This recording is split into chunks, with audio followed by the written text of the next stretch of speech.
opinion ko lang to hindi ako doktor, hindi ako special about sa health. Pagdating sa hagod, kung satisfied ka dun sa hagod, automatic, lagi na yan may satisfaction na. Kahit ano pa lasa niyan. Di ba dati nga, 2015, or basta dati pa, di pa uso dispo. Kahit sobrang walang lasa, basta yung hagod. May hagod na. May hagod, okay na to.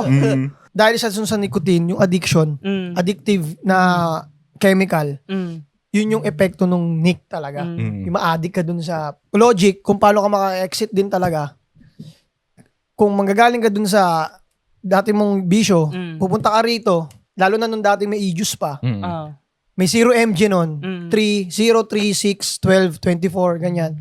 So kung galing kang Yossi, masasabi ko kung nahirapan kang matanggal yon, mataas na Nick muna. Yung kaso nga lang, yung hagod, Diba?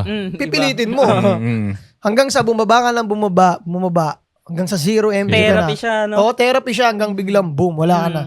Sabi ko nga, kung di ako reviewer, wala akong bisyo, ba hindi na ako nagbe-vape eh. Kung nahihirapan kayong mag-exit, kung ano man yung bisyo nyo ngayon, try nyo to. Try nyo maging alternative to. Then, kung hindi pa rin gumana, di... Hirap na yan. Tigil mo na talaga. tigil ka na.